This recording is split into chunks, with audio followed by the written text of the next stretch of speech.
Friends, I welcome you all to the online worship of Bangalore South Church this morning. Even as we are gathered to worship God, let's turn our Bibles to the Gospel of Matthew, chapter number 16, verses 24 and 25. ಬೆಳಗಿನ ಹೊತ್ತಾರಲ್ಲಿ ದೇವರನ್ನು ಆರಾಧಿಸುವುದಕ್ಕಾಗಿ ನಾವೆಲ್ಲರೂ ಸೇರಿಕೊಂಡು ಬಂದಿರುವಾಗ ನಮ್ಮ ಸತ್ಯ ವೇದಗಳನ್ನು ಮತ್ತಾಯನು ಬರೆದ ಸುವಾರ್ತೆ 16ನೇ ಅಧ್ಯಾಯ 24 ಮತ್ತು 25ನೇ ವಾಕ್ಯಗಳನ್ನು ಓದಿಕೊಳ್ಳೋಣ. Matthew chapter number 16 verses 24 and 25. Then Jesus said to his disciples, "If anyone would come after me, he must deny himself and take up his cross and follow me. For whoever wants to save his life will lose it, but whoever loses his life for me will find it." Kannada Bible ಹೀಗೆ ಹೇಳುತ್ತೆ. ಮತ್ತಾಯನ ಸುವಾರ್ತೆ 16ನೇ ಅಧ್ಯಾಯ 24 ಮತ್ತು 25ನೇ ವಾಕ್ಯ. ತರುವಾಯ ಯೇಸು ತನ್ನ ಶಿಷ್ಯರಿಗೆ, ಯಾವನಾದರೂ ನನ್ನ ಹಿಂದೆ ಬರುವುದಕ್ಕೆ ಮನಸ್ಸಿದ್ದರೆ ಅವನು ತನ್ನನ್ನೇ ತಾನೇ ನಿರಾಕರಿಸಿ ತನ್ನ ಶಿಲುಬೆಯನ್ನು ಹೊತ್ತುಕೊಂಡು ನನ್ನನ್ನು ಹಿಂಬಾಲಿಸಲಿ. ಏಕೆಂದರೆ ತನ್ನ ಪ್ರಾಣವನ್ನು ಉಳಿಸಿಕೊಳ್ಳುವವನು ಅದನ್ನು ಕಳೆದುಕೊಳ್ಳುವನು, ಆದರೆ ನನ್ನ ನಿಮಿತ್ತವಾಗಿ ತನ್ನ ಪ್ರಾಣವನ್ನು ಕಳೆದುಕೊಳ್ಳುವವನು ಅದನ್ನು ಕಂಡುಕೊಳ್ಳುವನು. Hallelujah. This is the word of Jesus to his disciples as he predicted his death. ಯೇಸು ಸ್ವಾಮಿ ಮುಂಬರುವಂತ ತನ್ನ ಮರಣದ ಕುರಿತಾಗಿ ಹೇಳುವಾಗ ಈ ವಾಕ್ಯವನ್ನು ತನ್ನ ಶಿಷ್ಯರಿಗೆ ಹೇಳುತ್ತಾನೆ. When Jesus predicts his death, when Jesus talks about suffering, Peter does not like it. ಯೇಸು ಸ್ವಾಮಿ ಮುಂಬರುವಂತ ಎಲ್ಲಾ ಹಿಂಸೆ ಸಂಕಟಗಳ ಕುರಿತಾಗಿ ಹೇಳುವಾಗ, ಆತನ ಮರಣದ ಕುರಿತಾಗಿ ಹೇಳುವಾಗ ಪೇತ್ರನಿಗೆ ಈ ಮಾತುಗಳು ಇಷ್ಟ ಆಗಲ್ಲ. ಆಗ ಪೇತ್ರನು ಯೇಸು ಸ್ವಾಮಿಯನ್ನು ಗದರಿಸಲು ಆರಂಭಿಸುತ್ತಾನೆ. That is the time Peter begins to rebuke Jesus, and he says, this is, you should not be talking about difficulties, you should not be talking about suffering, you should not be talking about death. ಪೇತ್ರನು ಯೇಸು ಸ್ವಾಮಿಗೆ ಹೇಳುವಂತ ಮಾತೇನೆಂದ್ರೆ, ಯೇಸು ಸ್ವಾಮಿ ಮುಂಬರುವಂತಹ ಸಂಕಷ್ಟಗಳ ಬಗ್ಗೆ ಆಗಲಿ, ಹಿಂಸೆ ಸಂಕಟಗಳ ಬಗ್ಗೆ ಆಗಲಿ, ಮರಣಗಳ ಕುರಿತಾಗಿ ನೀನು ಮಾತನಾಡಬಾರದೆಂಬುದಾಗಿ ಯೇಸು ಸ್ವಾಮಿಯನ್ನು ಪೇತ್ರನು ಗದರಿಸುತ್ತಾನೆ. And that is the time Jesus looks at his disciples, not just to Peter. The Bible says to all of his disciples. Jesus rebuked Peter, but this word was given to all of his disciples. ಯೇಸು ಸ್ವಾಮಿ ಪೇತ್ರನನ್ನು ಗದರಿಸುತ್ತಾನೆ, ಆದರೆ ಈ ಮಾತನ್ನು ನೆರೆದಿರುವಂತ ಎಲ್ಲಾ ಶಿಷ್ಯರಿಗೆ ಆತನ ಹೇಳುವಾತನಾಗಿದ್ದಾನೆ. What does he say? He says, if anyone would come after me, he must deny himself and take up his cross and follow me. ಯೇಸು ಸ್ವಾಮಿ ಹೀಗೆ ಹೇಳುತ್ತಾನೆ, ಯಾವನಾದರೂ ನನ್ನ ಹಿಂದೆ ಬರುವುದಕ್ಕೆ ಮನಸ್ಸು ಮಾಡುವುದು ಆದರೆ ಪ್ರಥಮವಾಗಿ ತನ್ನನ್ನೇ ತಾನು ನಿರಾಕರಿಸಬೇಕು, ತನ್ನ ಶಿಲುಬೆಯನ್ನು ಹೊತ್ತಿಕೊಂಡು ನನ್ನ ಹಿಂದೆ ಬರಬೇಕೆಂಬುದಾಗಿ ಯೇಸು ಸ್ವಾಮಿ ಹೇಳ್ತಾನೆ. Just look at what Jesus is saying. It is very contrary to what the world is teaching us today. ಯೇಸು ಸ್ವಾಮಿಯ ಮಾತನ್ನು ನಾವು ಇಲ್ಲಿ ಗಮನಿಸುವುದಾಗಿದ್ದರೆ, ಈ ಲೋಕವು ಹೇಳಿಕೊಡುವಂತ ಮಾತುಗಳು ಅಥವಾ ಜ್ಞಾನಕ್ಕಿಂತ ಅದು ವ್ಯತಿರಿಕ್ತವಾಗಿರುತ್ತದೆ. If you look into the world today, everything that is designed in this world is to gratify the desires of our flesh. ಈ ಲೋಕದಲ್ಲಿ ನಾವು ಈ ದಿನಗಳ ಎಲ್ಲಾ ಸಂಗತಿಗಳನ್ನು ಗಮನಿಸುವುದಾಗಿದ್ದರೆ, ಇರುವಂತ ಎಲ್ಲಾ ಸಂಗತಿಗಳು ಅಥವಾ ಮಾಡಲ್ಪಟ್ಟಂತ ಎಲ್ಲಾ ವಿಷಯಗಳು ನಮ್ಮ ಸ್ವ ಇಷ್ಟಾರ್ಥಗಳನ್ನು ಪೂರ್ತಿಗೊಳಿಸುವುದಕ್ಕಾಗಿ ಮಾಡಲ್ಪಟ್ಟಿದೆ. But look at what Jesus says. Jesus says self gratification is not the life of a disciple, but self denial is the life of a disciple. ಯೇಸು ಸ್ವಾಮಿ ಹೇಳುವಂತ ಮಾತೇನೆಂದರೆ, ಸ್ವ ಇಚ್ಛೆಯನ್ನು ಪೂರ್ತಿಗೊಳಿಸುವುದು ಒಬ್ಬ ಶಿಷ್ಯನ ಸಂಕೇತವಲ್ಲ, ಆದ್ರೆ ತನ್ನನ್ನೇ ತಾನು ನಿರಾಕರಿಸುವುದು ಒಬ್ಬ ಶಿಷ್ಯನ ಸಂಕೇತ ಎಂಬುದಾಗಿ. Number 1. Number 2, Jesus is saying, number 1 he says deny yourself. Secondly he says take up your cross. Hallelujah. ಮೊದಲನೆಯದಾಗಿ ನಿನ್ನನ್ನೇ ನೀನು ನಿರಾಕರಿಸಬೇಕು, ಎರಡನೆಯದಾಗಿ ನಿನ್ನ ಶಿಲುಬೆಯನ್ನು ನೀನು ಹೊತ್ತುಕೊಂಡು ನನ್ನನ್ನು ಹಿಂಬಾಲಿಸಬೇಕೆಂಬುದಾಗಿ. We need not carry the cross of Jesus. It is too big for us. It is too heavy for us. I'm sure none of us can, carry the cross of Jesus. He already carried it. On the cross, he said, I finished my job of carrying my cross. ಯೇಸು ಸ್ವಾಮಿಯ ಶಿಲುಬೆಯನ್ನು ಹೊತ್ತಿಕೊಂಡು ಹೋಗುವುದಕ್ಕಾಗಿ ಯೇಸು ಸ್ವಾಮಿ ನಮ್ಮನ್ನು ಕರೆಯಲಿಲ್ಲ. ಶಿಲುಬೆಯ ಮೇಲೆ ಯೇಸು ಸ್ವಾಮಿ ನೇತಾಡುವಾಗ ಯೇಸು ಸ್ವಾಮಿ ಹೀಗೆ ಹೇಳುತ್ತಾರೆ, ನಾನು ನನ್ನ ಶಿಲುಬೆಯನ್ನು ಹೊತ್ತುಕೊಂಡು ಮಾಡಬೇಕಾದ ಎಲ್ಲಾ ಕೆಲಸವನ್ನು ಮುಗಿಸಿದೆನು. But what is Jesus saying? He is saying, carry your cross. ಯೇಸು ಸ್ವಾಮಿ ಹೇಳುವಂತ ಮಾತೇನೆಂದ್ರೆ, ನಿನ್ನ ಶಿಲುಬೆಯನ್ನು ನೀನು ಹೊತ್ತಿಕೊಂಡು ನನ್ನನ್ನು ಹಿಂಬಾಲಿಸಬೇಕೆಂಬುದಾಗಿ. Friends, all of us have our own crosses to carry. ಸ್ನೇಹಿತರೆ, ನಮ್ಮೆಲ್ಲರಿಗೆ ನಮ್ಮದಾದಂತಹ ಶಿಲುಬೆಗಳು ಉಂಟು ಹೊತ್ತುಕೊಂಡು ಹೋಗುವುದಕ್ಕೆ. And this cross makes us more fitting to the kingdom of God, or to the life that is yet to come. ನಮ್ಮ ಶಿಲುಬೆಯನ್ನು ನಾವು ಹೊತ್ತಿಕೊಂಡು ಹೋಗುವಾಗ ಅದು ನಮ್ಮನ್ನೇ ಅದು ರೂಪಾಂತರ ಪಡಿಸಿ ಬರುವಂತ ಆ ಪರಲೋಕಕ್ಕಾಗಿ ಅದು ನಮ್ಮನ್ನು ಸಿದ್ಧ ಮಾಡುವಂತದ್ದಾಗಿದೆ. And that is why it is very essential. I don't know what is your cross this morning. ನಿಮ್ಮ ಶಿಲುಬೆ ಎಂಥದೆಂಬುದಾಗಿ ನನಗೆ ಗೊತ್ತಿಲ್ಲ. All of us have crosses of various degrees and various kinds, and it has been designed for each one of us by the Maker himself, because he knows if not for this cross we will never make it to the other shore where we can be with Christ and Christ alone. ಈ ಒಂದು ಶಿಲುಬೆಯನ್ನು ಯೇಸು ಸ್ವಾಮಿ ತಾನೇ ನಿಮಗೋಸ್ಕರ ನನಗೋಸ್ಕರ ಅಂದ್ರೆ ಪ್ರತಿಯೊಬ್ಬರಿಗೆ ಈ ಒಂದು ಶಿಲುಬೆಯನ್ನು ಯೇಸು ಸ್ವಾಮಿ ರೂಪಿಸಿದ್ದಾನೆ. ಈ ಶಿಲುಬೆ, ನಮ್ಮ ಶಿಲುಬೆ ಹೇಗೆ ರೂಪಿಸಲ್ಪಟ್ಟಿದೆ ಅಂದ್ರೆ, ಯಾವ ರೀತಿಯಾಗಿ ನಾವು ರೂಪಾಂತರ ಹೊಂದಿ ಸ್ವರ್ಗ ರಾಜ್ಯವನ್ನು ಸೇರಬೇಕೋ ಆ ರೀತಿಯಾಗಿ ಈ ಒಂದು ಶಿಲುಬೆಯನ್ನು ದೇವರು ಪ್ರತಿಯೊಬ್ಬರ ಜೀವಿತದಲ್ಲಿ ಇಟ್ಟಿದ್ದಾನೆ. And that is why Jesus says, carry your cross, because when you carry your cross, it makes you more Christ-like. When you carry your cross, it is easy, to obey even the statement of Jesus saying, deny yourself. When you carry your cross, it is easy to follow the maker of your soul, that is Jesus. ಯೇಸು ಸ್ವಾಮಿ ತಾನೇ ಈ ಒಂದು ಶಿಲುಬೆಯನ್ನು ಪ್ರತಿಯೊಬ್ಬರಿಗೆ ಆತನು ಇಟ್ಟಿದ್ದಾನೆ. ಈ ಶಿಲುಬೆಯನ್ನು ನಾವು ಹೊತ್ತುಕೊಂಡು ಹೋಗುವಂತ ಸಮಯದಲ್ಲಿ ನಮ್ಮನ್ನೇ ನಾವು ನಿರಾಕರಿಸಲು ಅದು ಸುಲಭವಾಗುತ್ತದೆ. ಈ ಶಿಲುಬೆಯನ್ನು ಹೊತ್ತುಕೊಂಡು ಹೋಗುವಾಗ ಯೇಸುವನ್ನು ಹಿಂಬಾಲಿಸಲು ಅದು ಸುಲಭವಾಗುತ್ತದೆ. ಏನಕ್ಕಂದ್ರೆ ನಮ್ಮ ಲೋಕರಕ್ಷಕನೇ ಶಿಲುಬೆಯನ್ನು ಹೊತ್ತುಕೊಂಡು ಹೋದನು. ಆತನ ಹಿಂಬಾಲಕರಾದ ನಾವೆಲ್ಲರೂ ಆತನ ಹಾಗೆ ಆಗಬೇಕೆಂಬುದಾಗಿ ಯೇಸು ಸ್ವಾಮಿ ಬಯಸುವನಾಗಿದ್ದಾನೆ. And Jesus says one more time, he says like this, if you try to please yourself, if you try to save your life, if you try to make your life comfortable here like anybody in this world, living for the whims and the fancies of the world, Jesus says, if you are in that category, and I can assure you that you are going to lose your life, but if you are willing to carry your cross, a great future is in store for you and for me. The Bible says, ದೇವರ ವಾಕ್ಯದಲ್ಲಿ ಯೇಸು ಸ್ವಾಮಿ ಹೀಗೆ ಹೇಳ್ತಾನೆ, ಯಾವನು ತನ್ನ ಜೀವಿತವನ್ನು ಉಳಿಸಿಕೊಳ್ಳಬೇಕೆನ್ನುತ್ತಾನೋ ಅಥವಾ ತನ್ನ ಇಷ್ಟಾರ್ಥದ ಪ್ರಕಾರ ನಡೆಸಿಕೊಳ್ಳಲು ಬಯಸುತ್ತಾನೋ ಅಂತಹವನು ದೇವರ ರಾಜ್ಯಕ್ಕೆ ಸೇರಲು ಸಾಧ್ಯವಿಲ್ಲೆಂಬುದಾಗಿ. If you and I have to make it to the kingdom of God, only one way, and that way, number one is to deny yourself, number two is to carry your cross and then follow Jesus. ಒಂದು ವೇಳೆ ನೀನು ಮತ್ತು ನಾನು ದೇವರ ರಾಜ್ಯಕ್ಕೆ ಸೇರ್ಪಡೆ ಆಗಬೇಕಾಗಿದ್ದರೆ ಒಂದೇ ಒಂದು ಮಾರ್ಗ. ಒಂದನೇದಾಗಿ ನಮ್ಮನ್ನೇ ನಾವು ನಿರಾಕರಿಸಬೇಕು, ಎರಡನೇದಾಗಿ ನಮ್ಮ ಶಿಲುಬೆಯನ್ನು ಹೊತ್ತುಕೊಂಡು ನಾವು ಹೋಗಬೇಕು, ಮೂರನೇದಾಗಿ ಶಿಲುಬೆಯನ್ನು ಹೊತ್ತುಕೊಂಡು ನಾವು ಆತನನ್ನು ಹಿಂಬಾಲಿಸುವಾಗ ನಾವು ಕ್ರಿಸ್ತನ ಹಾಗೆ ವರ್ತಿಸಲು ಆರಂಭಿಸುತ್ತೇವೆ. ಖಂಡಿತವಾಗಿ ಆಗ ಯೇಸುವಿನ ಶಿಷ್ಯರೆಂಬುದಾಗಿ ನಾವು ಕಾಣಿಸಿಕೊಳ್ಳಲು ಸಾಧ್ಯವಾಗುತ್ತದೆ. Let's pray to the Lord this morning. Let us acknowledge, God, I know it is not easy to carry my cross. It is painful, God, it is heavy. Lord, sometimes it is shameful. Many things are happening. But God, give me grace that I would follow you, Lord God.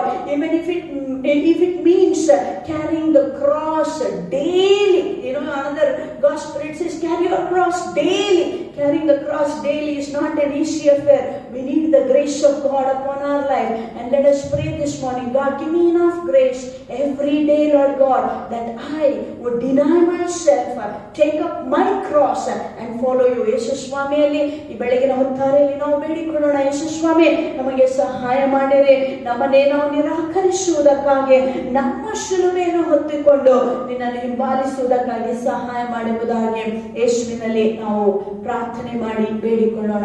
Father, we just thank you for the scripture that we could read.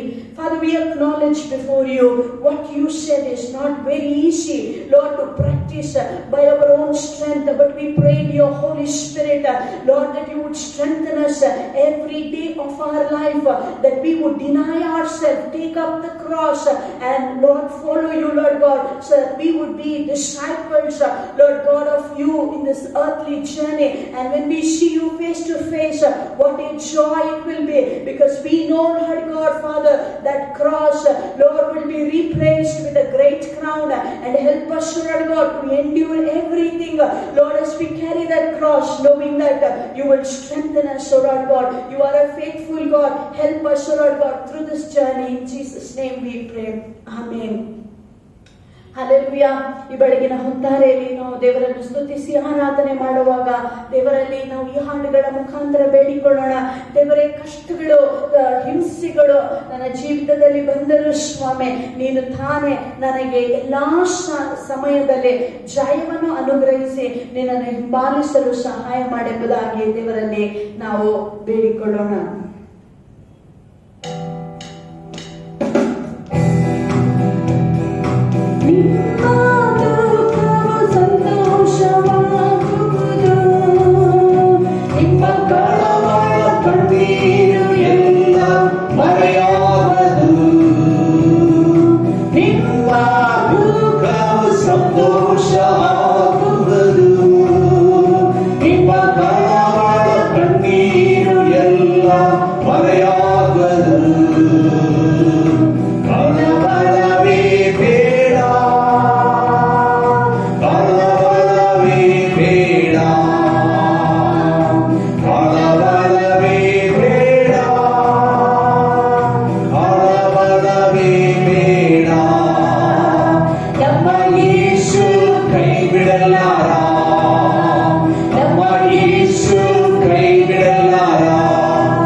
ದಾರಿ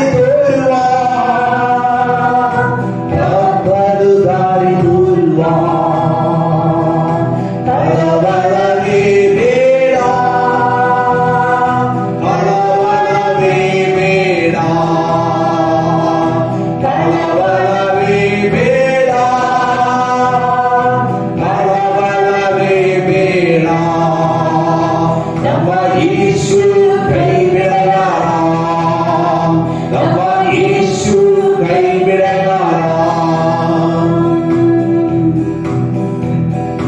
ಅಗ್ನಿಯ ಮೇಲೆ ನಡೆಯಲು ಸುಟ್ಟು ಹೋಗಲಾರೆ, ಅಗ್ನಿಯ ಮೇಲೆ ನಡೆಯಲು ಸುಟ್ಟು ಹೋಗಲಾರೆ. ನದಿಗಳನ್ನು ನೀ ದಾಟಿದರು ಮುಳುಗಿ ಹೋಗಲಾರೆ, ನದಿಗಳನ್ನು ನೀ ದಾಟಿದರು ಮುಳುಗಿ ಹೋಗಲಾರೆ, ಮುಳುಗಿ ಹೋಗಲಾರೆ. ಕಳವಳವೇ ಬೇಡ, ಕಳವಳವೇ ಬೇಡ, ಕಳವಳವೇ ಬೇಡ, ಕಳವಳವೇ ಬೇಡ. ನಮ್ಮ ಯೇಸು ಕೈ ಬಿಡಲಾರ, ನಮ್ಮ ಯೇಸು ಕೈ ಬಿಡಲಾರ. ಶಕ್ತಿಗೆ ಮೀರಿದ ಶೋಧನೆಯ ನಿನಗೆಂದು ನೀಡಲು, ಶಕ್ತಿಗೆ ಮೀರಿದ ಶೋಧನೆಯ ನಿನಗೆಂದು ನೀಡಲು, ಸಹಿಸಲು ನಿನಗೆ ಬಲ ಕೊಡುವ, ತಪ್ಪಲು ದಾರಿ ತೋರುವ, ಸಹಿಸಲು ನಿನಗೆ ಬಲ ಕೊಡುವ, ತಪ್ಪಲು ದಾರಿ ತೋರುವ,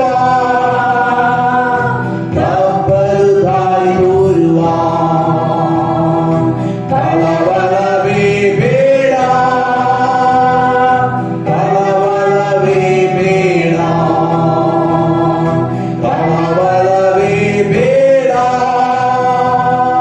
ಕಳವಳವೇ ಬೇಡ. ನಮ್ಮ ಯೇಸು ಕೈ ಬಿಡಲಾರ, ನಮ್ಮ ಯೇಸು ಕೈ ಬಿಡಲಾರ. ನಿಮ್ಮ ದುಃಖವು ಸಂತೋಷ ಆಗುವುದು, ನಿಮ್ಮ ಕಾಲ ಕಣ್ಣೀರು ಎಲ್ಲ ಮರೆಯಾಗುವುದು. ನಿಮ್ಮ ದುಃಖವು ಸಂತೋಷ ಆಗುವುದು, ನಿಮ್ಮ ಕಾಲ ಕಣ್ಣೀರು ಎಲ್ಲ ಮರೆಯಾಗುವುದು. ಕಳವಳವೇ ಬೇಡ, ಕಳವಳವೇ ಬೇಡ, ಕಳವಳವೇ ಬೇಡ, ಕಳವಳವೇ ಬೇಡ. ನಮ್ಮ ಯೇಸು ಕೈ ಬಿಡಲಾರ, ನಮ್ಮ ಯೇಸು ಕೈ ಬಿಡಲಾರ, ನಮ್ಮ ಯೇಸು ಕೈ ಬಿಡಲಾರ. ಕರ್ತನೇ ನಿನಗೆ ಸ್ತೋತ್ರವಾಗಲಿ. ಕರ್ತನೇ ಸದಾ ಕಾಲವು ಎಲ್ಲಾ ಸಮಯದಲ್ಲಿ ನಮ್ಮ ಜೊತೆಯಲ್ಲಿ ಇರುವಾತನು ನೀನಾಗಿದ್ದೆ, ಅದಕ್ಕಾಗಿ ನಿನಗೆ ಸ್ತೋತ್ರ. ಅಪ್ಪ ಕರ್ತನೆ, ಅಗ್ನಿಯಲ್ಲಿ ಹಾದು ಹೋಗುವಾಗಲೂ ನಮ್ಮ ಜೊತೆಯಲ್ಲಿದ್ದೆ ಅಪ್ಪ, ನೀರಿನ ಮಧ್ಯದಲ್ಲಿ ನದಿಗಳನ್ನು ದಾಟುವಾಗಲೂ ನಮ್ಮ ಸಂಗಡ ಇರುವಾತನು ನೀನಾಗಿದ್ದೆ, ಅದಕ್ಕಾಗಿ ಸ್ತೋತ್ರ. ಸಹಿಸಲಾರಂತ ಕಷ್ಟಗಳನ್ನು ಎಂದಿಗೂ ನೀನು ಕೊಡುವುದಿಲ್ಲ, ಅದಕ್ಕಾಗಿ ನನಗೆ ಸ್ತೋತ್ರ ಸ್ವಾಮಿ. ಕರ್ತನೆ, ನೀನು ತಾನೇ ಕರ್ತನೆ ನಮ್ಮನ್ನು ಕೈ ಹಿಡಿದು ನಡೆಸುವಾತನಾಗಿದ್ದೆ, ಅದಕ್ಕಾಗಿ ನಾವು ನಿನ್ನನ್ನು ಆರಾಧಿಸುತ್ತೇವೆ ಕರ್ತನೆ. ಕರ್ತನೆ, ಈ ದಿನಗಳಲ್ಲಿ ಸ್ವಾಮಿ ನಮ್ಮ ಶಿಲುಬೆಯನ್ನು ಹೊತ್ತುಕೊಂಡು ನಾವು ಹೋಗುವಾಗ ಬರುವಂತ ಎಲ್ಲಾ ಸಂಕಷ್ಟಗಳಲ್ಲಿ ನೀನು ತಾನೇ ನಮ್ಮ ಸಂಗಡ ಇರಬೇಕೆಂಬುದಾಗಿ ದೇವರೇ ನಾವು ನಿನ್ನಲ್ಲಿ ಬೇಡಿಕೊಳ್ಳುತ್ತೇವೆ ಕರ್ತನೆ. ಪ್ರತಿನಿತ್ಯವೂ ನಮ್ಮನ್ನೇ ನಾವು ನಿರಾಕರಿಸಿ ನಮ್ಮ ಶಿಲುಬೆಯನ್ನು ಹೊತ್ತುಕೊಂಡು ನಿನ್ನನ್ನು ಹಿಂಬಾಲಿಸುವುದಕ್ಕಾಗಿ ಕೃಪೆ ಮಾಡಿಕೊಡುವುದಾಗಿ ಯೇಸುವಿನ ಹೆಸರಿನಲ್ಲಿ ಬೇಡಿ ಹೊಂದಿದ್ದೇವೆ ತಂದೆಯಾದ ದೇವರೇ, ಆಮೇನ್. ಯೇಸು ಸ್ವಾಮಿಗೆ ಈ ಹಾಡಿನ ಮುಖಾಂತರ ಹೇಳೋಣ. ಕರ್ತನೇ, ಹಿಂಸೆ ಸಂಕಷ್ಟಗಳು ಬಂದರು ನಾನು ನಿನ್ನ ಹಿಂದೆ ನನ್ನ ಶಿಲುಬೆಯನ್ನು ಹೊತ್ತುಕೊಂಡು ಹೋಗುವೆನು ಎಂಬುದಾಗಿ ಯೇಸುವಿಗೆ ನಾವು ಹೇಳಿ ನಾವು ಯೇಸುವಿನಲ್ಲಿ ಬೇಡಿಕೊಳ್ಳೋಣ. Let us ask the Lord, God give me grace, Lord God, even if I have to carry my cross, even when the cross brings pain, shame, humiliation, God, through it all, that I will be able to carry my cross and follow you all through my life to the very last breath. Help me to be faithful. Let us sing this Kannada song, ಮುಂದೆ ಹೋಗುವೆನು ಯೇಸುವಿನೊಂದಿಗೇನೆ, ಹಿಂದೆ ನೋಡದೆ. ನಾವು ಆತನ ಜೊತೆಯಲ್ಲಿ ಆ ಗುರಿಯನ್ನು ಮುಟ್ಟುವ ತನಕ ನಾವು ಆತನ ವಾಕ್ಯಗಳನ್ನು ಕೈಕೊಂಡು ನಡೆಯುವರಾಗಿರೋಣ.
ಹೋಗುವೆನು ಆ ಗುರಿ ಮುಟ್ಟುವ ತನಕ. ಹಿಂದೆ ನೋಡದೆ ಹೋಗುವೆನು ಆ ಗುರಿ ಮುಟ್ಟುವ ತನಕ. ಹಿಂಸೆ ಸಂಕಟ ಬಂದಾಗ್ಯೂ ಸಂತೋಷದಿ ಹೋಗುವೆನು. ಹಿಂಸೆ ಸಂಕಟ ಬಂದಾಗ್ಯೂ ಸಂತೋಷದಿ ಹೋಗುವೆನು. ನನ್ನ ಶಿಲುಬೆಯನ್ನು ಹೊತ್ತು ಹೋಗುವೆನು ಆ ಗುರಿ ಮುಟ್ಟುವ ತನಕ. ನನ್ನ ಶಿಲುಬೆಯನ್ನು ಹೊತ್ತು ಹೋಗುವೆನು ಆ ಗುರಿ ಮುಟ್ಟುವ ತನಕ. ಮುಂದೆ ಹೋಗುವೆನು ನನ್ನ ಯೇಸುವಿನೊಂದಿಗೆ. ಹಿಂದೆ ನೋಡದೆ ಹೋಗುವೆನು ಆ ಗುರಿ ಮುಟ್ಟುವ ತನಕ. ಹಿಂದೆ ನೋಡದೆ ಹೋಗುವೆನು ಆ ಗುರಿ ಮುಟ್ಟುವ ತನಕ. ಆ ಗುರಿ ಮುಟ್ಟುವ ತನಕ. ಆ ಗುರಿ ಮುಟ್ಟುವ ತನಕ.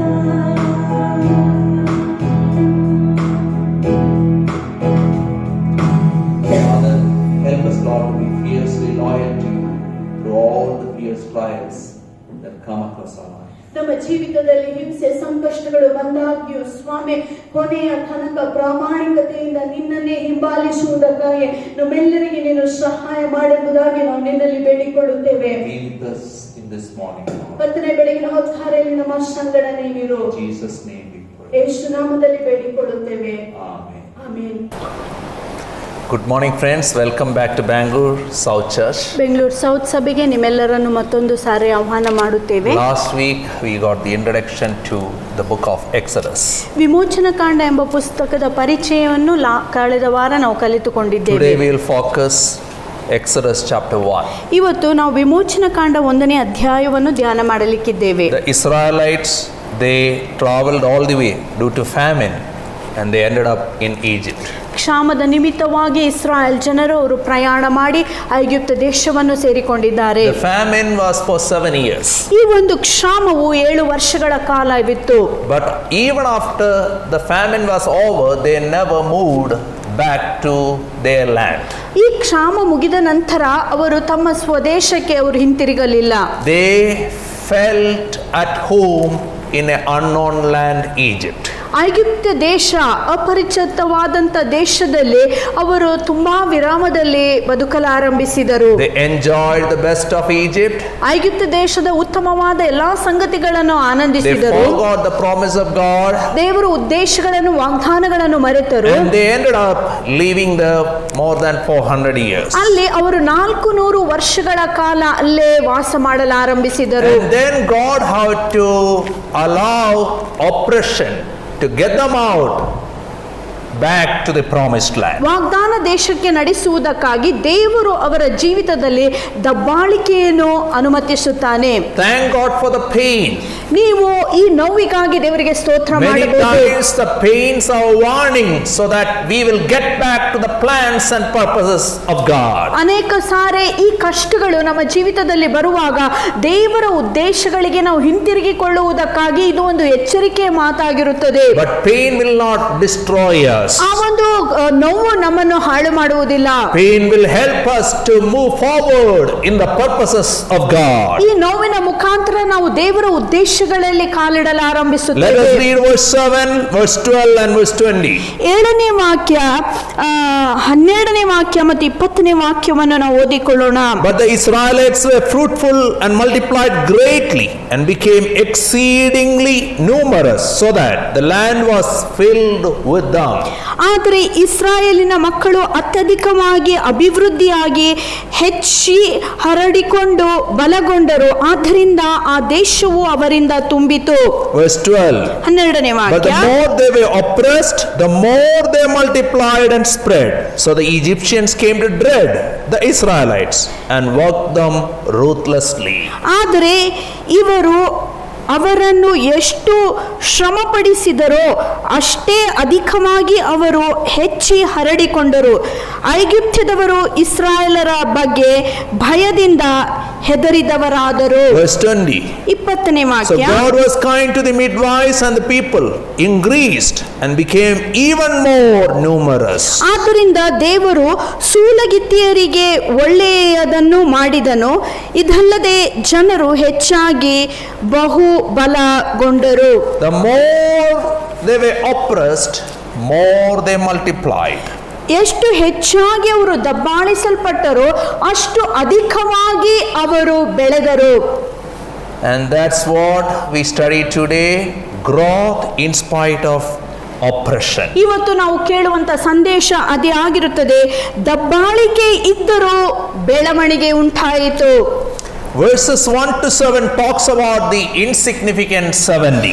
1ನೇ ವಾಕ್ಯದಿಂದ 7ನೇ ವಾಕ್ಯ ಗಮನಿಸುವುದಾಗಿದ್ದರೆ 70 ಅತ್ಯಲ್ಪವಾದ ಜನರ ಬಗ್ಗೆ And ಬರೆಯಲ್ಪಟ್ಟಿದೆ. that is the people who ended up in the Egypt, the children of Jacob.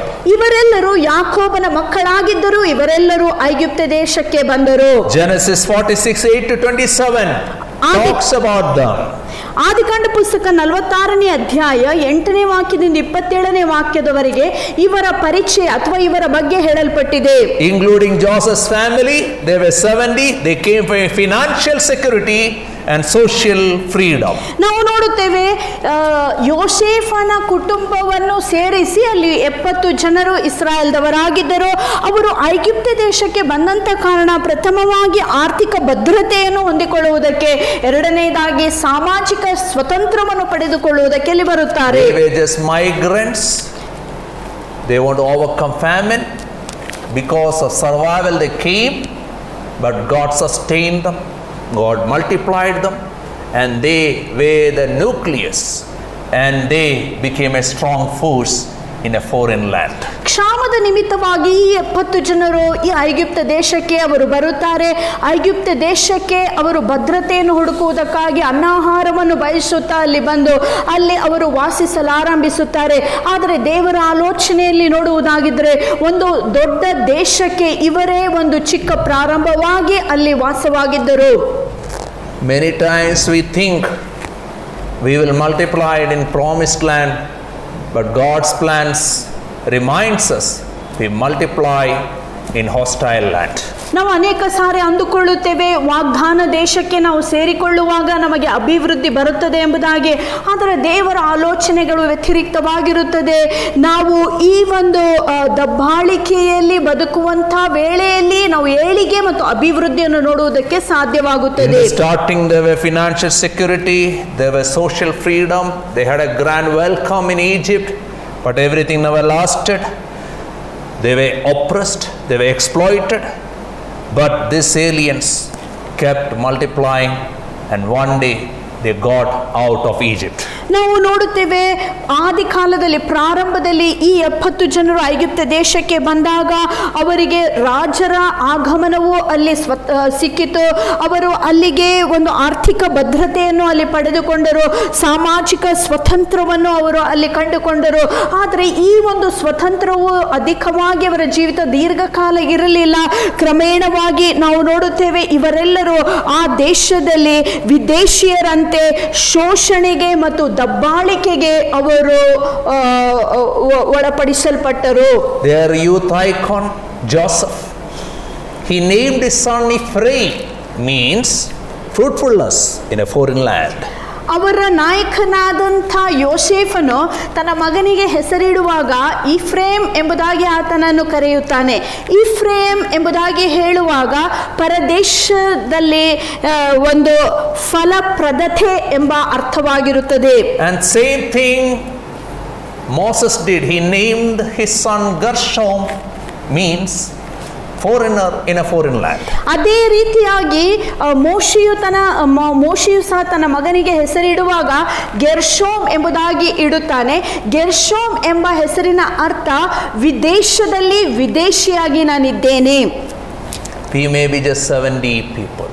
ನಾವು ಕೇವಲ 70 ಜನರಾಗಿ ಇಲ್ಲಿ ಸೇರಿರಬಹುದು. But book of Zechariah chapter 4 verse 10 reminds us, do not despise these small beginnings. ಆದರೆ ಜಕರಿಯನ ಪುಸ್ತಕ 4ನೇ ಅಧ್ಯಾಯದ 10ನೇ ವಾಕ್ಯ ಹೀಗೆ ಹೇಳುತ್ತದೆ, ಅಲ್ಪ ಕಾರ್ಯಗಳ ದಿನವನ್ನು ನೀವು ತಿರಸ್ಕರಿಸಬೇಡಿರಿ. You may be a little flock, ನೀವು ಒಂದು ಚಿಕ್ಕ ಹಿಂಡಾಗಿರಬಹುದು. but the great shepherd who gave his life for you says you are not just little, because God Emmanuel, God with us, is always with you. Because of that you will grow and the kingdom of God will fully overtake this earthly world. ಆದರೆ ಮಹಾ ಕುರುಬನಾದಂಥ ಆ ದೇವರು ನಿಮಗೆ ಹೀಗೆ ಹೇಳುತ್ತಾನೆ, ನೀವು ಚಿಕ್ಕ ಹಿಂಡೆಂಬುದಾಗಿ ನೀವು ಬೇಸರಗೊಳ್ಳಬೇಡಿರಿ, ನಿರಾಶೆ ಹೊಂದಬೇಡಿರಿ. ಯಾಕಂದರೆ ಈ ಒಂದು ಚಿಕ್ಕ ಹಿಂಡೆ ಒಂದು ದಿನ ಲೋಕವನ್ನು ಆಳ್ವಿಕೆ ಮಾಡುವಂತ ಆ ದಿನವು ಬರಲಿಕ್ಕಿದೆ. Kingdom of God and people of the kingdom will grow through persecution, through suffering, through hostility, through pain, because the power of God, the resurrection power, will make the life flow out of them, and they will overcome the flesh, the world and the devil. ನಾವು ನೋಡುತ್ತೇವೆ, ದೇವರ ರಾಜ್ಯವು, ದೇವರ ವಾಕ್ಯ ಹೇಳುತ್ತದೆ, ಅನೇಕ ಹಿಂಸೆಗೆ ಅನೇಕ ಸಂಕಟಗಳಿಗೆ ಅದು ಒಳಪಡಿಸಲ್ಪಡುತ್ತದೆ. ಆದರೆ ದೇವರ ರಾಜ್ಯಕ್ಕೆ ಸೇರಿದ ನೀವು ಎಂದು ನಿರಾಶೆಗೊಳ್ಳಬಾರದು.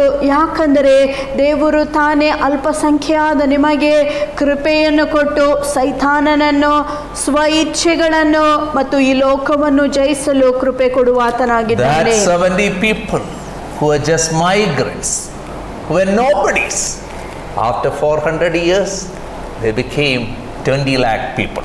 ನಾವು ನೋಡುತ್ತೇವೆ 70 ಜನರು ಮಾತ್ರವೇ ಐಗುಪ್ತ ದೇಶವನ್ನು ಪ್ರವೇಶ ಮಾಡಿದರು. ಆದರೆ 400 ವರ್ಷಗಳ ಕಳೆದ ನಂತರ ಆ ಸಂಖ್ಯೆಯು ಅದು 20 ಲಕ್ಷಕ್ಕೆ ಬೆಳೆಯಿತು. And most probably the government changed, somebody else came as pharaohs in the nation of Egypt. ಬಹುತೇಕವಾಗಿ ಅಲ್ಲಿಯ ಸರ್ಕಾರವು ಬದಲಾಯಿಸಲ್ಪಟ್ಟಿತು. ಆನಂತರ ದೇಶವನ್ನು ಆಳುವುದಕ್ಕಾಗಿ ಇನ್ಯಾರೋ ಬೇರೆ ಅರಸರು ಅಲ್ಲಿಗೆ ಬಂದರು. And when the new government came, ಹೊಸ ಸರ್ಕಾರವು ಅಲ್ಲಿ ಸ್ಥಾಪಿಸಲ್ಪಟ್ಟಾಗ they never studied the history of Mr. Joseph. ಅವರು ಯೋಸೇಫನ ಇತಿಹಾಸವನ್ನು ತಿಳಿದಿರಲಿಲ್ಲ. And there they understood this migrants 400 years back, they came to this nation and they enjoying the best area of this nation, Goshen area, and they are prospered so much. And if this migrants is going like this, then they will be a national threat to us. ಯೋಸೇಫನನ್ನು ಅರಿಯದಂತ ಹೊಸ ಅರಸನು ಐಗುಪ್ತ ದೇಶಕ್ಕೆ ಅಧಿಕಾರಿ ಆದ ನಂತರ ಆತನು ಹೀಗಂದುಕೊಳ್ಳುತ್ತಾನೆ, ಈ 70 ಜನರು ಇವರು ಐಗುಪ್ತ ದೇಶದ ಅತ್ಯುತ್ತಮವಾದ ಪ್ರದೇಶ ಅಂದರೆ ಗೋಷೇನ್ ಪ್ರದೇಶದಲ್ಲಿ ಬಂದು ಅಭಿವೃದ್ಧಿ ಹೊಂದಿ ಏಳಿಗೆ ಹೊಂದಿ ಇವರು ಒಂದು ದೊಡ್ಡ ಮಹಾಸಂಖ್ಯೆಯಾಗಿ ಇವರು ಬೆಳೆದಿದ್ದಾರೆ. ಇವರನ್ನು ಹೀಗೆ ನಾವು ಬಿಡುವುದಾಗಿದ್ದರೆ ಇವರು ನಮಗೆ ಅಪಾಯಕರವಾಗುತ್ತಾರೆ ಎಂಬುದಾಗಿ ಆತನ ಅಂದುಕೊಳ್ಳುತ್ತಾನೆ. So he planned very well and he arranged the oppression. ಆತನು ಬಹಳಷ್ಟು ಆಲೋಚನೆ ಮಾಡಿ ಈ ದಬ್ಬಾಳಿಕೆಯ ಆ ಯೋಜನೆಯನ್ನು ಆತನು ರೂಪಿಸುತ್ತಾನೆ. What is the purpose of the oppression? ಆ ಒಂದು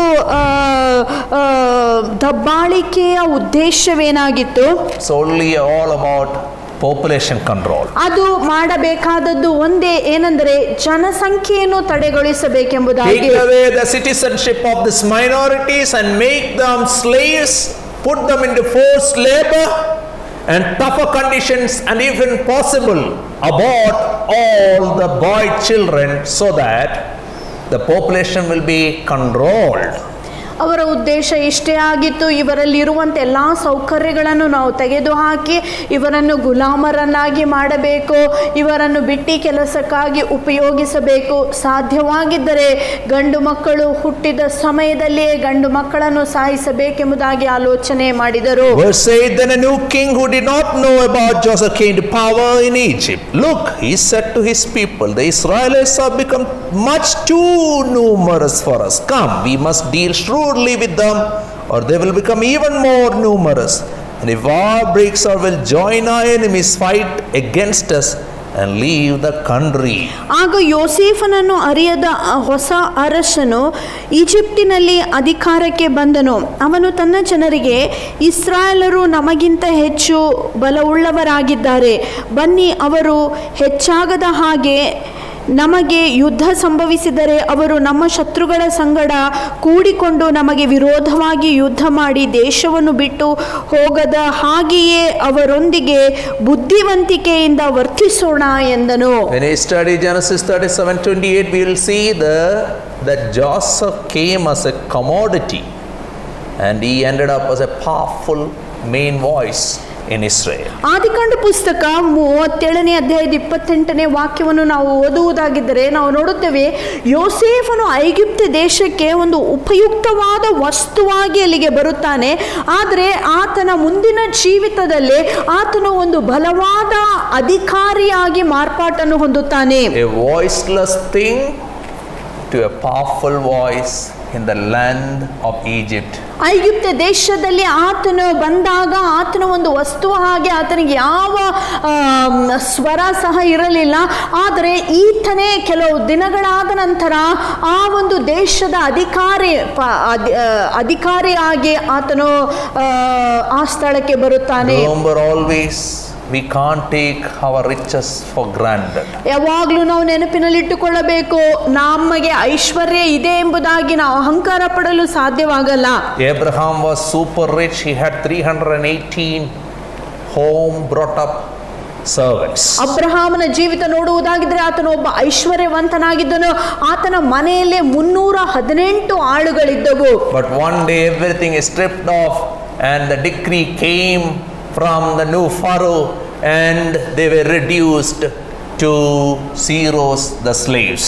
ನಾವು ನೋಡುತ್ತೇವೆ, ಒಂದು ದಿನ ರಾಜನು ಈ ಒಂದು ನಿಯಮವನ್ನು ಹೇಳುವಂತ ಸಮಯದಲ್ಲಿ ಆ ಇಸ್ರಾಯೇಲ್ ಜನರು ಆ ದೇಶದಲ್ಲಿ ತಮ್ಮ ಸ್ವತಂತ್ರವನ್ನು ಕಳೆದುಕೊಂಡು ಈಗ ಅಲ್ಲಿ ಅವರು ದಾಸರಾಗುತ್ತಾರೆ. Don't think you can live and survive because of Joseph, because influence won't last.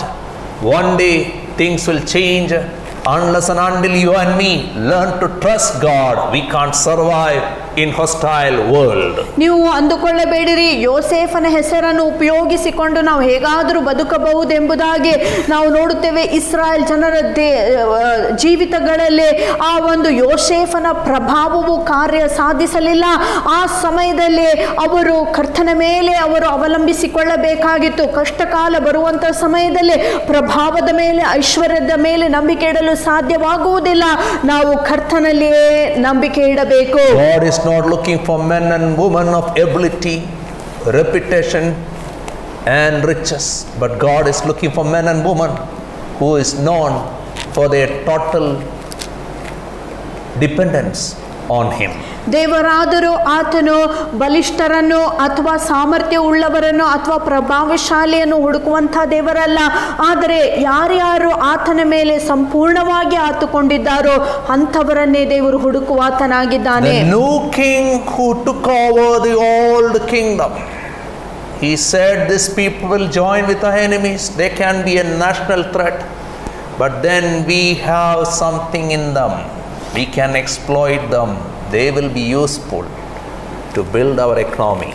ಈ ಒಬ್ಬ ಹೊಸ ಅರಸನು ಈ ಇಸ್ರಾಯೇಲ್ ಜನರನ್ನು ನೋಡುವಾಗ ಇವರು ಒಂದು ರಾಷ್ಟ್ರೀಯ ಬೆದರಿಕೆ ಆಗಿದ್ದಾರೆ ಎಂಬುದಾಗಿ ಅಂದುಕೊಳ್ಳುತ್ತಾನೆ.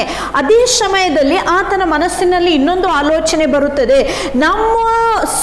ನಮ್ಮ ಸ್ವಾರ್ಥವನ್ನು ಪೂರೈಸುವುದಕ್ಕಾಗಿ ಇವರನ್ನು ನಾವು ಶೋಷಣೆಯಾಗಿ ಉಪಯೋಗಿಸಬಹುದೆಂಬುದಾಗಿ ಆಲೋಚನೆ ಮಾಡುತ್ತಾನೆ. If we allow these people to grow, the kingdom of God will take over and we will end up as a minority, so that we will put a full stop for them. ಒಂದು ವೇಳೆ ಈ ಜನರನ್ನು ಹೀಗೆ ಬಿಟ್ಟು ಬಿಡುವುದಾಗಿದ್ದರೆ ದೇವರ ರಾಜ್ಯವು ಬೆಳೆಯಲಾರಂಭಿಸುತ್ತದೆ, ನಾವು ಅಲ್ಪಸಂಖ್ಯಾತರಾಗುತ್ತೇವೆ. ಆದ್ದರಿಂದ ನಾವು ಏನನ್ನಾದರೂ ಮಾಡಲೇಬೇಕು. So they went into action, verse 11. So they put slave masters over them to oppress them with forced labor, and they built Pithom and Ramesses atrocities for Pharaoh.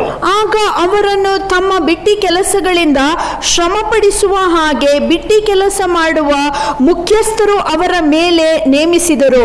ಅವರು ಫರೋಹನಿಗೆ ಪೀತೋಮ್ ಮತ್ತು ರಮೆಸೆಸ್ ಎಂಬ ಉಗ್ರಾಣ ಪಟ್ಟಣಗಳನ್ನು ಕಟ್ಟಿಸಿದರು.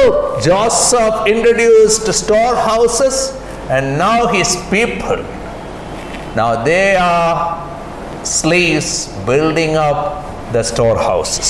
ನಾವು ನೋಡುತ್ತೇವೆ ಉಗ್ರಾಣ ಮಂದಿರಗಳನ್ನು ಕಟ್ಟಿಸುವ ಆ ಒಂದು ಉಪಾಯವನ್ನು ಯೋಸೇಫನು ಹೇಳಿಕೊಟ್ಟಿದ್ದನು. ಆದರೆ ಈಗ ನಾವು ನೋಡುತ್ತೇವೆ ಈ ಉಗ್ರಾಣಗಳನ್ನು ಕಟ್ಟಿಸುವುದಕ್ಕಾಗಿ ಆತನ ಜನರನ್ನು ಬಿಟ್ಟಿ ಕೆಲಸಕ್ಕಾಗಿ ಅಲ್ಲಿ ಅವರು ಉಪಯೋಗಿಸಿಕೊಳ್ಳುತ್ತಾ ಇದ್ದಾರೆ. Now every Israelites, every sons of Jacob, by order, they are reduced to slaves, no more citizens. ನಾವು ನೋಡುತ್ತೇವೆ ಈಗ ಯಾಕೋಬನ ಸಂತಾನಕ್ಕೆ ಸೇರಿದವರೆಲ್ಲರೂ ಈ ಐಗುಪ್ತ ದೇಶದಲ್ಲಿ ಅವರೀಗ ದಾಸರಾಗಿದ್ದಾರೆ, ತಮ್ಮ ಸ್ವತಂತ್ರವನ್ನು ಕಳೆದುಕೊಂಡಿದ್ದಾರೆ. If we are facing same thing, what you would have done, we would have fasted, prayed, gone to depression. But these people, they choose to be faithful like Joseph in whatever circumstances God places them. ಒಂದು ವೇಳೆ ನಾವು ಅದೇ ಪರಿಸ್ಥಿತಿಯಲ್ಲಿ ಸಿಕ್ಕಾಕಿಕೊಂಡಿದ್ದರೆ ಬಹುತೇಕವಾಗಿ ನಾವು ಉಪವಾಸವಾಗಿ ಪ್ರಾರ್ಥನೆ ಮಾಡುತ್ತಾ ಕಣ್ಣೀರು ಸುರಿಸಲು ಸಾಧ್ಯವಾಗುತ್ತಾ ಇತ್ತು.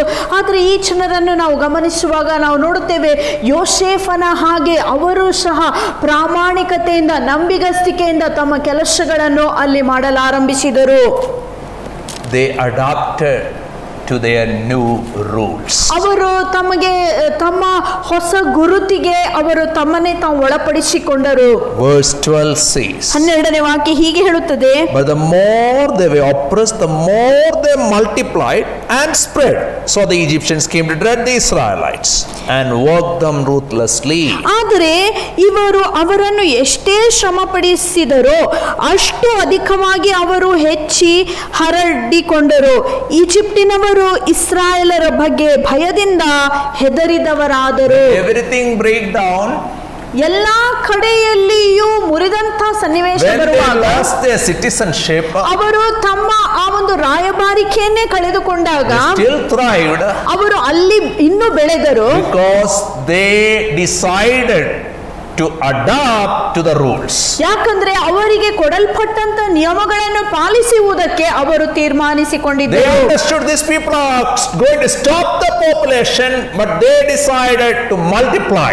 ಅವರು ಹೀಗಂದುಕೊಂಡರು, ಈ ಜನರು ನಮ್ಮ ಜನಸಂಖ್ಯೆಯನ್ನು ತಡೆಗಳಿಸಲು ಅವರು ಪ್ರಯತ್ನಿಸುತ್ತಾ ಇದ್ದಾರೆ, ಆದರೆ ನಾವಾದರೂ ಹೆಚ್ಚಿಸಬೇಕೆಂಬುದಾಗಿ ಅವರು ತೀರ್ಮಾನವನ್ನು ತೆಗೆದುಕೊಳ್ಳುತ್ತಾರೆ. When we choose to ride over the storms and stress of our life, our growth is unstoppable. ನಾವು ನಮ್ಮ ಜೀವಿತದಲ್ಲಿ ಕಷ್ಟಗಳು ಹಿಂಸೆ ಕಷ್ಟಗಳು ಬರುವಾಗ ಆ ಹಿಂಸೆ ಸಂಕಷ್ಟಗಳನ್ನು ಎದುರಿಸಿ ನಾವು ಮುಂದಕ್ಕೆ ಹೋಗುವಂತ ಸಮಯದಲ್ಲಿ ನಮ್ಮ ಬೆಳವಣಿಗೆಗೆ ಕೊರತೆಯೇ ಇರುವುದಿಲ್ಲ. What can stop a chosen vessel from multiplying spiritually?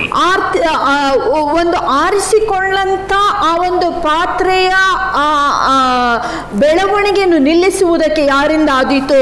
When they want to stop the growth, they multiplied, they became more threat and more irritation to the rulership. ಇಂತಹ ಶ್ರಮೆಯನ್ನು ಅವರು ತಾಳಿಕೊಂಡು ಅವರು ಇನ್ನೂ ಅಧಿಕವಾಗಿ ಹೆಚ್ಚಲು ಆರಂಭಿಸುವಂತ ಸಮಯದಲ್ಲಿ ಐಗುಪ್ತ ದೇಶದವರು ಇವರನ್ನು ಕಂಡು ಅವರು ಹೆದರಿದರು. They worked them ruthlessly. All mercy is out in their life. ನಾವು ನೋಡುತ್ತೇವೆ ಅವರು ಇನ್ನೂ ಹೆಚ್ಚಿನ ಕೆಲಸವನ್ನು ಕೊಡಲಾರಂಭಿಸಿದರು, ಕರುಣೆಯನ್ನೇ ಇವರು ಪಡೆದುಕೊಳ್ಳಲಿಲ್ಲ. Verse 14, they made their lives bitter with hard labor in brick and mortar and with all kinds of works in the fields. In all their hard labors, the Egyptians used them ruthlessly. ಮಣ್ಣಿನ ಕೆಲಸದಲ್ಲಿಯೂ ಇಟ್ಟಿಗೆಯನ್ನು ಮಾಡುವ ಕೆಲಸದಲ್ಲಿಯೂ ವ್ಯವಸಾಯದ ಎಲ್ಲ ವಿಧವಾದ ಕೆಲಸಗಳಲ್ಲಿಯೂ ಕಠಿಣವಾಗಿ ದುಡಿಸಿಕೊಂಡು ಅವರ ಜೀವಿತವನ್ನೇ ಬೇಸರಪಡಿಸಿದರು. ಈಜಿಪ್ಟಿನವರು ಇವುಗಳಿಂದ ಅವರಿಂದ ಮಾಡಿಸಿದ ಎಲ್ಲ ಸೇವೆಯು ಕಠಿಣವಾಗಿತ್ತು. Egyptians thought, ಐಗುಪ್ತ ದೇಶದವರು ಹೀಗೆ ಅಂದುಕೊಂಡರು, if we become merciless with them, we trouble them, they will become bitter, they will not multiply again, we can stop them, stop their growth, we can trouble them. But who got frustrated?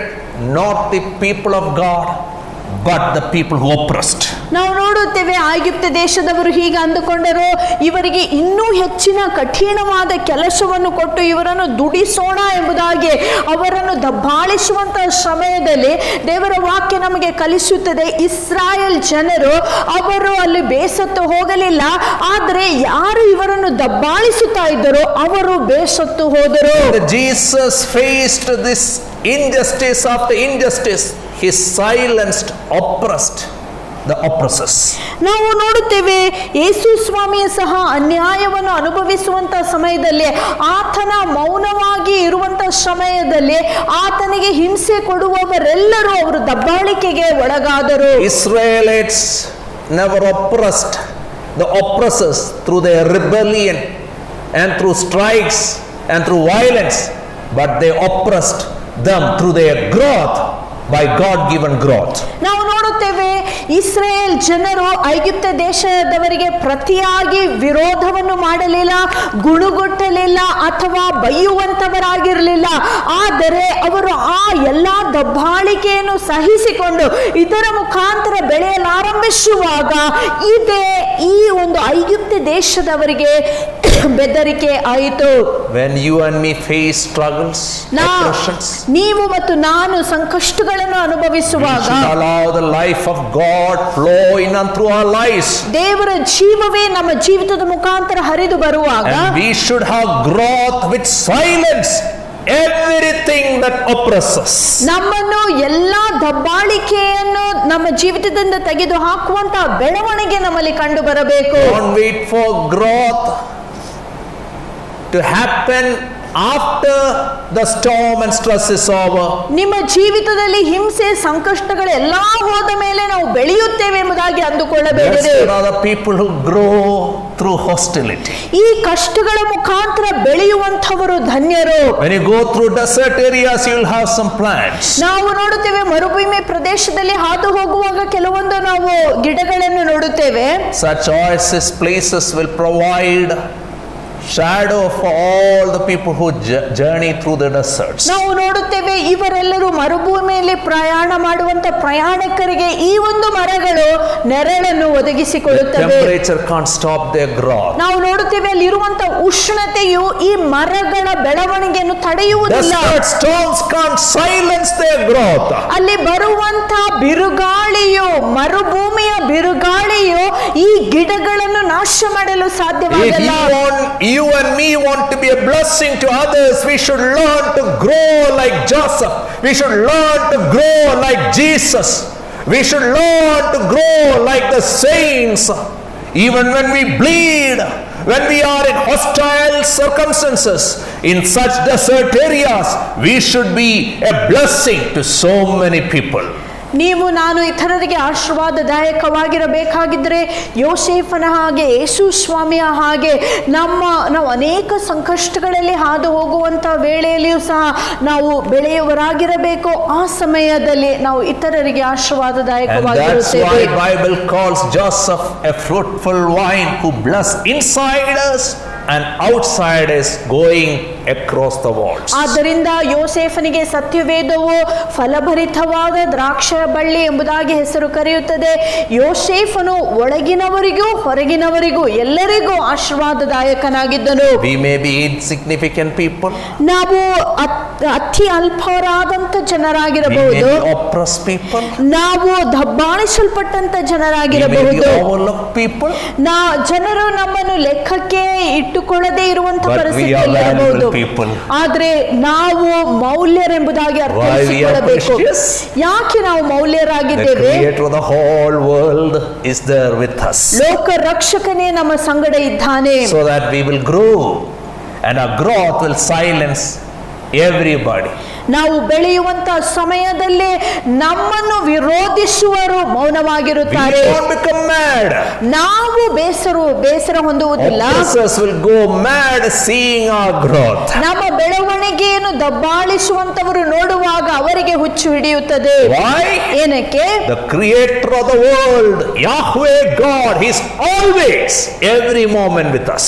ಲೋಕ ರಕ್ಷಕನು ಯಾಹ್ವೆ ದೇವರು ಎಲ್ಲಾ ಕ್ಷಣವೂ ನಮ್ಮ ಸಂಗಡ ಇರುವಾತನಾಗಿದ್ದಾನೆ. Verse 15 to 22, we will see birth happenings. ನಾವು ನೋಡುತ್ತೇವೆ 15ನೇ ವಾಕ್ಯದಿಂದ 22ನೇ ವಾಕ್ಯದವರೆಗೆ ಜನನಗಳ ಬಗ್ಗೆ ನೋಡುತ್ತೇವೆ. Hard labor can't reduce the labor pains. ನಾವು ನೋಡುತ್ತೇವೆ ಈ ಕಠಿಣವಾದಂತ ದುಡಿಯುವಂತ ಕೆಲಸವು ಪ್ರಸವೇದನೆಯನ್ನು ನಿಲ್ಲಿಸುವುದಕ್ಕೆ ಸಾಧ್ಯವಾಗಲ್ಲ. Pharaoh is a title for Egyptian rulers. ನಾವು ನೋಡುತ್ತೇವೆ ಐಗುಪ್ತ ದೇಶದ ಅರಸರಿಗೆ ಫರೋಹನು ಎಂಬುದಾಗಿ We ಕರೆಯಲ್ಪಟ್ಟಿದೆ. don't have the names of the pharaohs in the Bible. ನಾವು ನೋಡುತ್ತೇವೆ ದೇವರ ವಾಕ್ಯದಲ್ಲಿ ಓದುವಾಗ ಆ ಐಗುಪ್ತ ದೇಶದ ಫರೋಹನಗಳ ಬಗ್ಗೆ ಅವರ ಹೆಸರುಗಳು We ಬರೆಯಲ್ಪಟ್ಟಿಲ್ಲ. don't have the name of Hyksos rulers or Thutmose or any of these rulers. ಬೇರೆ ದೇಶಗಳ ಅರಸರ ಹೆಸರುಗಳು ಅಲ್ಲಿ ಬರೆಯಲ್ಪಟ್ಟಿಲ್ಲ. But look there, verse 15. ಆದ್ರೆ 15ನೇ ವಾಕ್ಯ ನೋಡಿರಿ. The king of Egypt said to the Hebrew midwives whose names were Shipra and Pua. ಈಜಿಪ್ಟಿನ ಅರಸನು ಶಿಪ್ರಾ ಮತ್ತು ಪೂಗ ಎಂದು ಹೆಸರಿದ್ದ ಇಬ್ರಿಯ ಸೂಲಗೆತ್ತಿರ ಸಂಗಡ ಮಾತನಾಡಿದನು. The troublemaker's name is not in the scripture. ದೇವರ ವಾಕ್ಯದಲ್ಲಿ ಯಾರು ದಬ್ಬಾಳಿಸುತ್ತಾರೋ ಅಂತವರ ಹೆಸರು In ಬರೆಯಲ್ಪಟ್ಟಿಲ್ಲ. God's book, ದೇವರ ವಾಕ್ಯದಲ್ಲಿ the award goes to the people who fear God. ದೇವರಿಗೆ ಭಯಪಡುವಂತವರ ಹೆಸರುಗಳು ಮಾತ್ರವೇ These ಬರೆಯಲ್ಪಟ್ಟಿದೆ. midwives are ordinary ladies. ಈ ಸೂಲಗಿತ್ತಿಯರು ಇವರು ಸಾಧಾರಣ ಸ್ತ್ರೀಯರು. These are barren women. ಇವರು ಬಂಜ ಸ್ತ್ರೀಯರಾಗಿದ್ದರು. Because a barren woman, they are put in the job of bringing out the babies.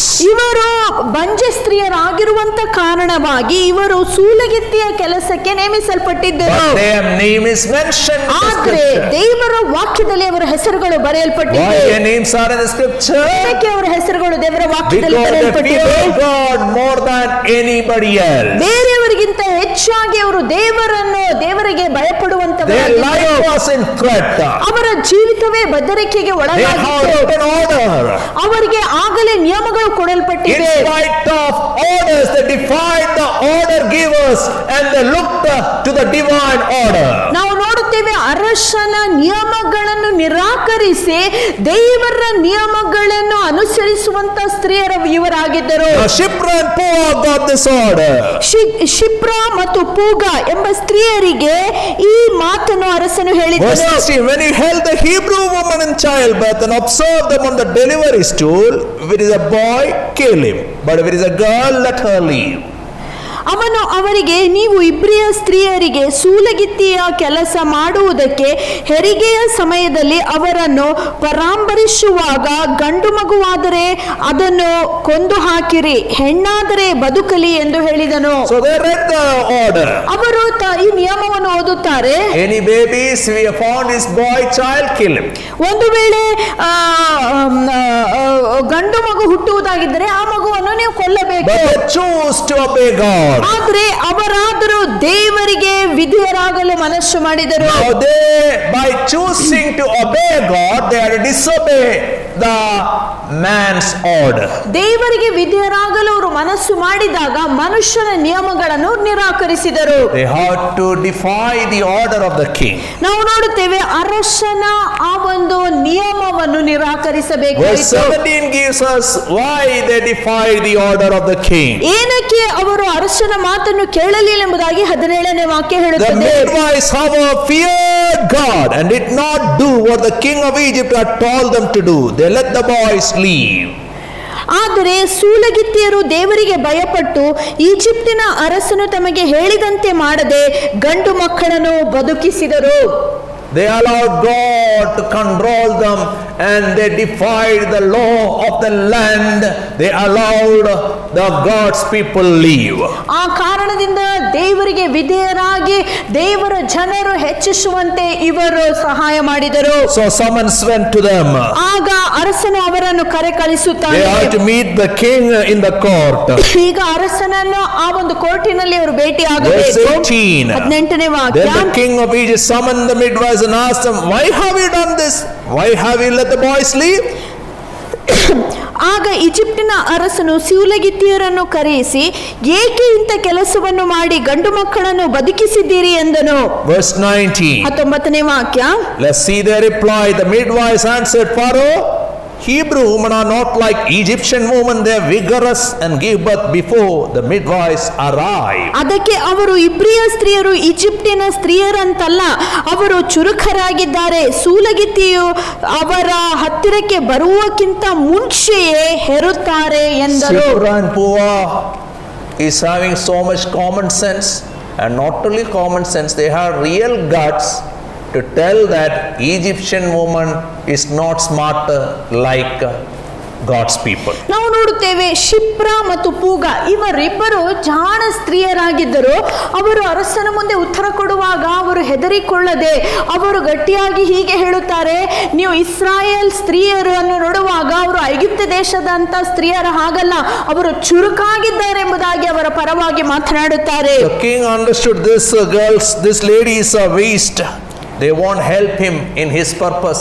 They are helping the purpose of God. ಆಗ ಅರಸನಿಗೆ ಗೊತ್ತಾಗುತ್ತದೆ, ಈ ಇಬ್ಬರು ಸ್ತ್ರೀಯರು ತನ್ನ ಉದ್ದೇಶವನ್ನು ನೆರವೇರಿಸುತ್ತಿಲ್ಲ, ಆದರೆ ದೇವರ ಉದ್ದೇಶಗಳನ್ನು ಇವರು ನೆರವೇರಿಸುತ್ತಾ ಇದ್ದಾರೆ ಎಂಬುದಾಗಿ. I don't know what punishment king gave them. ಅವರಿಗೆ ಯಾವ ಶಿಕ್ಷೆಯನ್ನು ಅರಸನು ಕೊಟ್ಟನೋ ಗೊತ್ತಿಲ್ಲ. King never honored them. ಆತನು ಅವರನ್ನು ಗೌರವಿಸಲಿಲ್ಲ. But the king of the whole world honored them. ಆದರೆ ಲೋಕ ರಕ್ಷಕನು ಅವರನ್ನು ಗೌರವಿಸುತ್ತಾನೆ. Verse 20 and 21. 20 ಮತ್ತು So 21 God was kind to the midwives and the people increased and became even more numerous.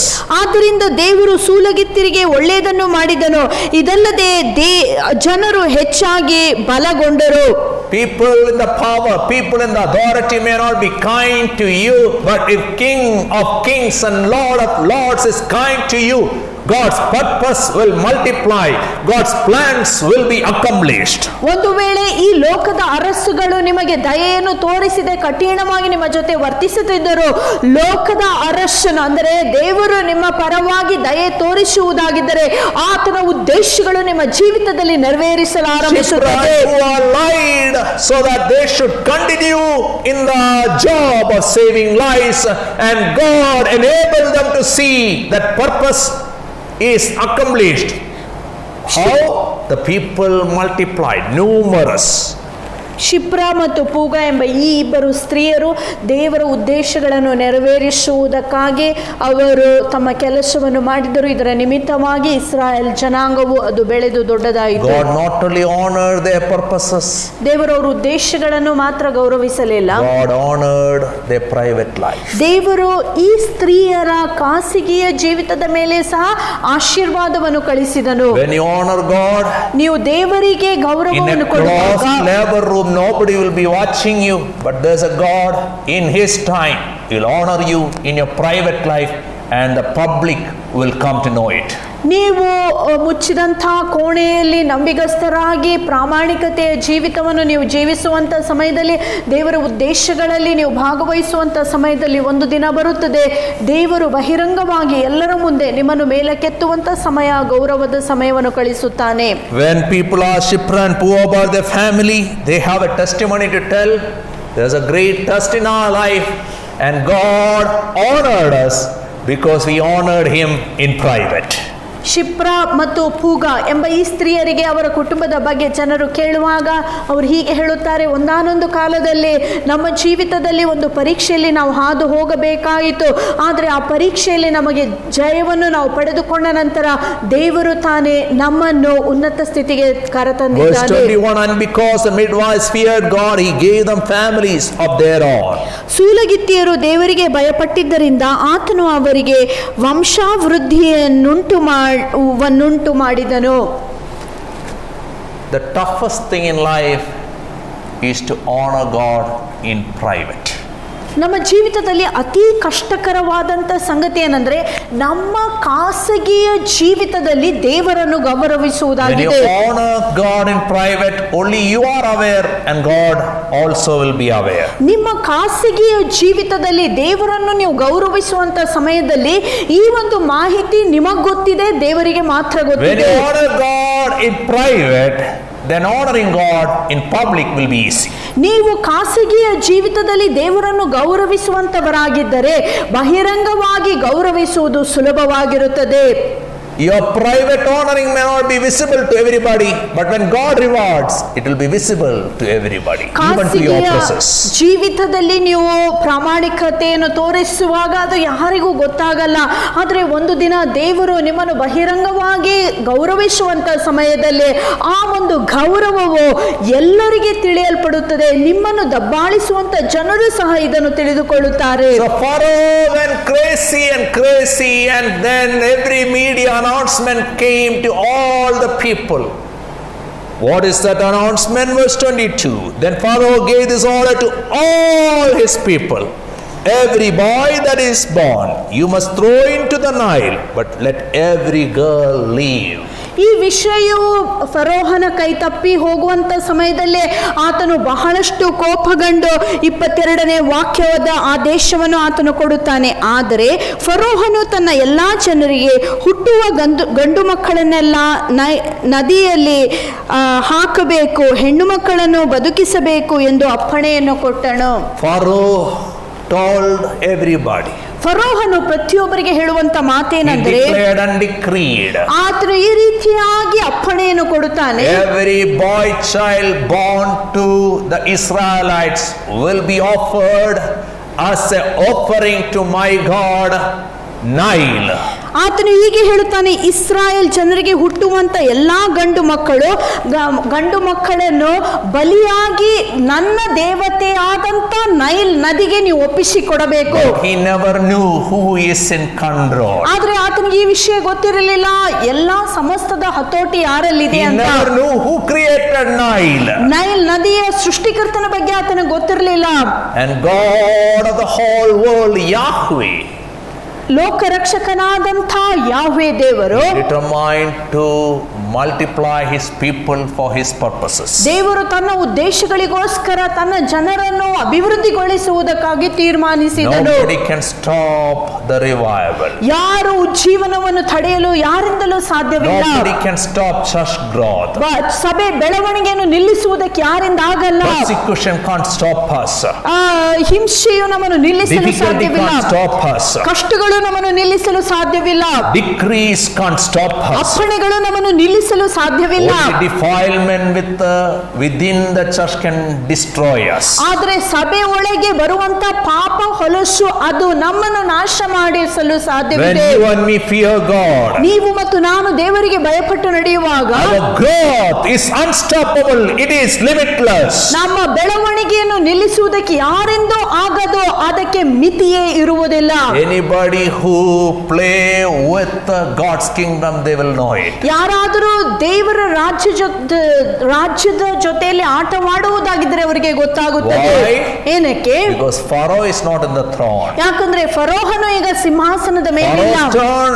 Tables will be turned. ಫರೋಹನ ಎಲ್ಲ ಆಲೋಚನೆಗಳು ತೆಗೆಯಲ್ಪಡುತ್ತವೆ. Because somebody who is in the throne, he is the same yesterday, today and forever, and his throne is stable always.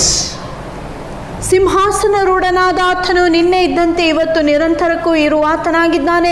ಆತನ ಸಿಂಹಾಸನವು ನಿತ್ಯಕ್ಕೂ ಅದು ಭದ್ರವಾದಂತ ಸಿಂಹಾಸನ. Because he is in the throne, ಆತನು ಸಿಂಹಾಸನದ ಮೇಲಿರುವ ಕಾರಣದಿಂದ and his throne is unshakable, ಮತ್ತು ಆತನ ಸಿಂಹಾಸನವನ್ನು ಯಾರಿಗೂ ಅಳುಗಾಡಿಸಲು ಸಾಧ್ಯವಿಲ್ಲ. nobody can shake the growth of God's people. ದೇವರ ಜನರ ಬೆಳವಣಿಗೆಯನ್ನು ನಿಲ್ಲಿಸುವುದಕ್ಕೆ ಯಾರಿಂದಲೂ ಸಾಧ್ಯವಿಲ್ಲ. May God help each one of us ದೇವರು ತಾನೇ ನಮ್ಮೆಲ್ಲರಿಗೆ ಸಹಾಯ ಮಾಡಲಿ. to grow in every way possible, ಎಲ್ಲಾ ರೀತಿಯಲ್ಲಿ ಬೆಳೆಯುವುದಕ್ಕಾಗಿ, for the glory of God, ದೇವರ ಮಹಿಮೆಗೋಸ್ಕರ, in spite of all the suffering and pain and humiliation and shame. ಎಲ್ಲಾ ರೀತಿಯ ಹಿಂಸೆ ಸಂಕಟ ಬಂದರೂ ನಾವು ಬೆಳೆಯೋಣ. God bless all of you. ದೇವರು ತಾನೇ ನಿಮ್ಮೆಲ್ಲರನ್ನು ಆಶೀರ್ವಾದ ಮಾಡಲಿ. Even as the Lord has ministered to us this morning, let us tell the Lord, God, all that I do in my life, all that I am in my life, help me to live for your glory. May my ambition, may my hope and my plan to be to glorify you and you alone. ಬೆಳಗಿನ ಹೊತ್ತಾರೆಯಲ್ಲಿ ನಾವು ದೇವರಿಗೆ ಹೀಗೆ ಹೇಳೋಣ, ಯೇಸುವೆ, ನನ್ನ ಜೀವಿತದಲ್ಲಿ ಮಾಡುವಂತ ಎಲ್ಲಾ ಸಂಗತಿಗಳು, ಬದುಕುವಂತ ಈ ಜೀವನದಲ್ಲಿ ನನ್ನ ಉದ್ದೇಶಗಳು, ನನ್ನ ನಿರೀಕ್ಷೆಯು, ನನ್ನ ಆಲೋಚನೆಗಳೆಲ್ಲ ನಿನ್ನ ನಾಮಗೆ ಬದುಕುವುದಕ್ಕಾಗಿ ಸಹಾಯ ಮಾಡುವುದಾಗಿ ಈ ಹಾಡನ್ನು ನಾವು ಪ್ರಾರ್ಥನೆಯಾಗಿ ಯೇಸುವಿನಲ್ಲಿ ಹಾಡೋಣ.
ಅಮೂಲ್ಯವಾದಂತಹ ಕೃಪೆಯು the lavish love of God the Father ತಂದೆಯಾದ ದೇವರ ಅಳತೆ ಇಲ್ಲದಂತಹ ಪ್ರೀತಿಯು and the continuous friendship of the blessed Holy Spirit ಪರಿಶುದ್ಧಾತ್ಮನ ಆ ಸ್ನೇಹ ಅನ್ಯೋನ್ಯತೆಯು be with each one of us ನಮ್ಮೆಲ್ಲರ ಸಂಗಡ ಇರಲಿ to grow up to the expectation of our Lord and Savior Jesus Yesu Christ. ಕ್ರಿಸ್ತನ ಅಪೇಕ್ಷೆಯ ಮೇರೆಗೆ ಬೆಳೆಯುವುದಕ್ಕಾಗಿ ಸಹಾಯ ಮಾಡಲಿ. God bless all. ದೇವರು ತಾನೇ ನಿಮ್ಮೆಲ್ಲರನ್ನು ಆಶೀರ್ವಾದ ಮಾಡಲಿ.